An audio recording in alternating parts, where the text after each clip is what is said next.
Genesis, chapter 34.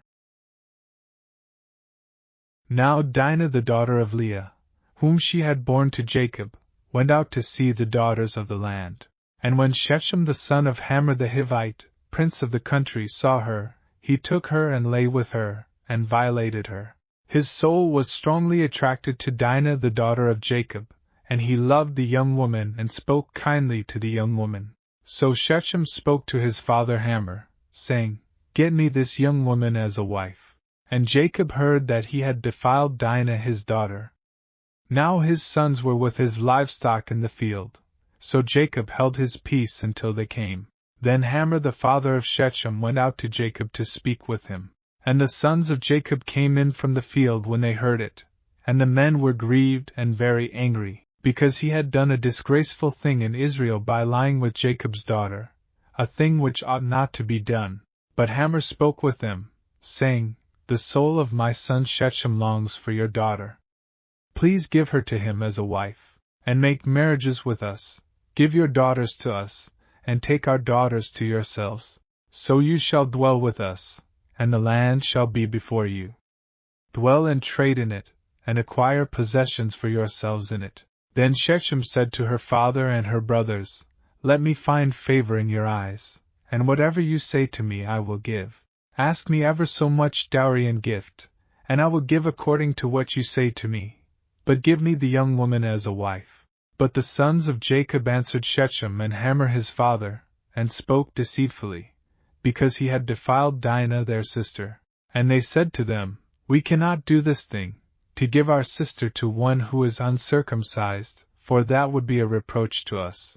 But on this condition we will consent to you, if you will become as we are, if every male of you is circumcised, then we will give our daughters to you, and we will take your daughters to us, and we will dwell with you, and we will become one people. But if you will not heed us and be circumcised, then we will take our daughter and be gone." And their words pleased Hamor and Shechem, Hamor's son. So the young man did not delay to do the thing, because he delighted in Jacob's daughter. He was more honorable than all the household of his father. And Hamor and Shechem his son came to the gate of their city, and spoke with the men of their city, saying, "These men are at peace with us. Therefore let them dwell in the land and trade in it. For indeed the land is large enough for them. Let us take their daughters to us as wives, and let us give them our daughters. Only on this condition will the men consent to dwell with us, to be one people, if every male among us is circumcised as they are circumcised. Will not their livestock, their property, and every animal of theirs be ours? Only let us consent to them, and they will dwell with us."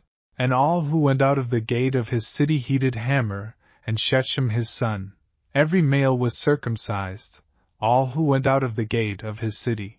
Now it came to pass on the third day, when they were in pain, that two of the sons of Jacob, Simeon and Levi, Dinah's brothers, each took his sword and came boldly upon the city and killed all the males. And they killed Hamor and Shechem his son with the edge of the sword, and took Dinah from Shechem's house, and went out. The sons of Jacob came upon the slain, and plundered the city, because their sister had been defiled. They took their sheep, their oxen, and their donkeys, what was in the city and what was in the field, and all their wealth. All their little ones and their wives they took captive, and they plundered even all that was in the houses. Then Jacob said to Simeon and Levi, "You have troubled me by making me obnoxious among the inhabitants of the land, among the Canaanites and the Perizzites, and since I am few in number, they will gather themselves together against me and kill me. I shall be destroyed, my household and I." But they said, "Should he treat our sister like a harlot?